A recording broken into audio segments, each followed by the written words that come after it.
Hey there, hope you're doing good. As engineers grow in their career, many eventually become a technical leader or an engineering leader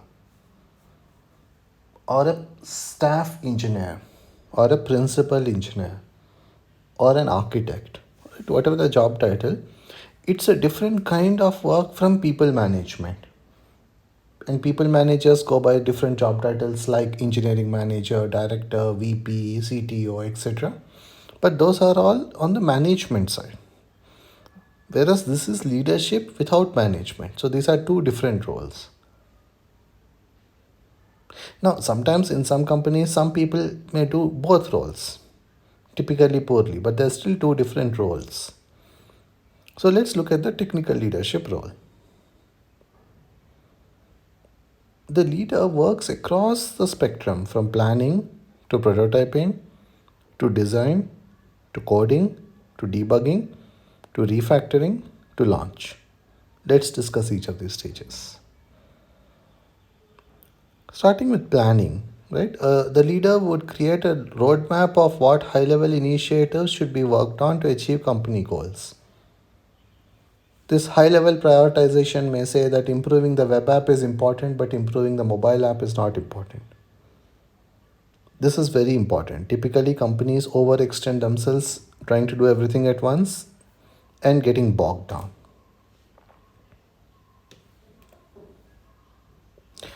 The leader identifies and solves problems coming in the way of achieving company goals, be it bad architecture, inadequate staffing, or whatever it may be. The leader helps make better decisions. A friend of mine who's generated $200 million of value for companies, a gentleman named Jagdish Chandra, says that a leader is hired for one and only one thing, his decision making. In addition to decision making is advising, where someone else owns the decision, the leader merely gives his input,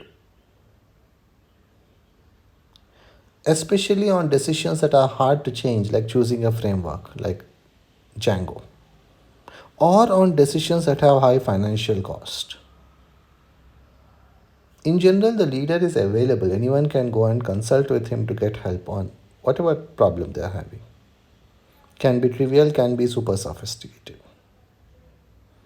The leader pushes back against the business people if the engineering team is already overloaded by saying, no, we won't do this. We have already given us 8 tasks. We are going to finish these, then we'll discuss the ninth.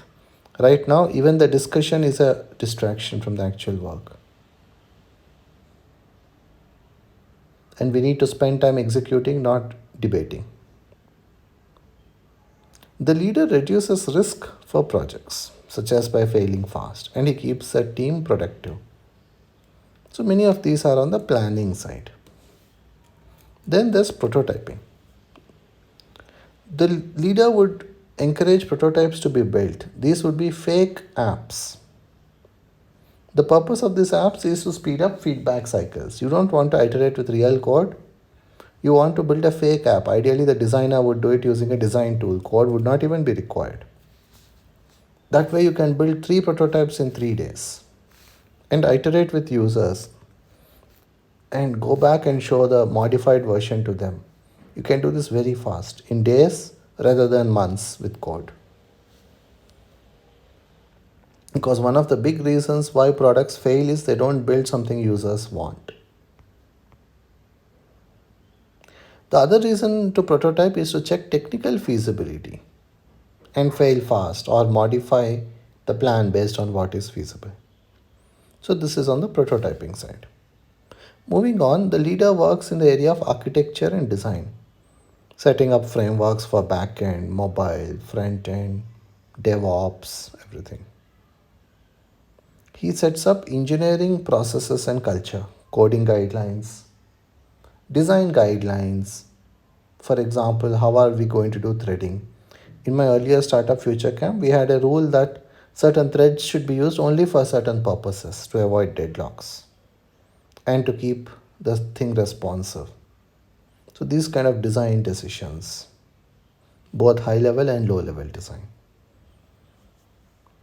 The leader would Set up automated tools like SonarCube, continuous deployment, documentation, whether in the code or Notion or wherever.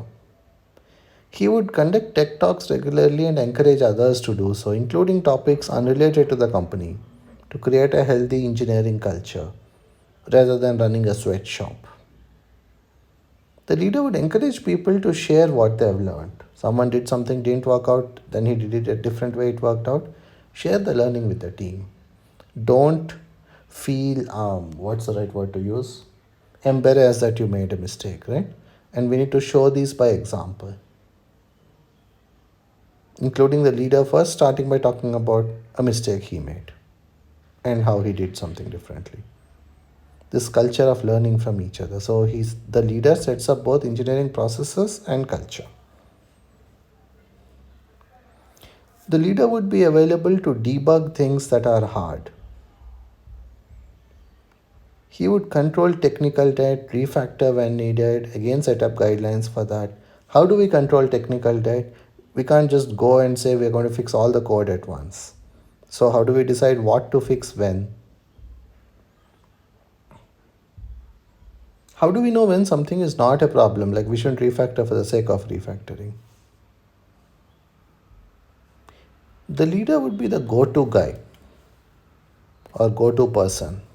When someone has a problem, they go to him. He teaches people how to estimate, how to both run sprints and participate in sprints. He would ensure adequate engineering standards are maintained without over engineering. He would create a culture of constant experimentation, not getting bogged down, needing a lot of approvals, and you can't do anything unless you're really sure. Not that kind of culture. He would share his thinking process with his team as he did things. My tech lead in 2008, when we were trying to debug something on J2ME, which is a really primitive platform without debuggers, without logging, and so on,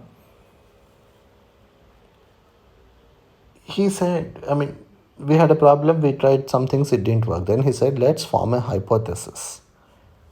And he articulated a hypothesis. He said, now let's either prove or disprove this hypothesis. He said, how would you do this? Imagine you are a scientist. I'm telling you that something is the case. Now you need to either prove it or disprove it. But either way, we need to get clarity rather than having a conjecture. How would you do it? So we proposed something and we kind of wrote some code and we concluded that the hypothesis was right. So now an unsolvable problem had become solvable. This is something I still remember because he taught me. He didn't just do it and say, okay, this is the solution. He told us how to, like he gave us fish. He taught us to fish rather than giving us fish. A leader also demonstrates humility. And at Google, I had an excellent source of inspiration. People, when I joined Google from college, people who were extremely qualified and competent would openly say, I don't know. That created this culture of humility, not showing off, not being a know it all, but a culture of honesty and humility. Again, like a scientist who says, I don't know when he doesn't know, which inspired me throughout my career. So, engineering leadership, as you can see from all of these areas of work, is a full time job. And it is work that's very important and strategic for the company.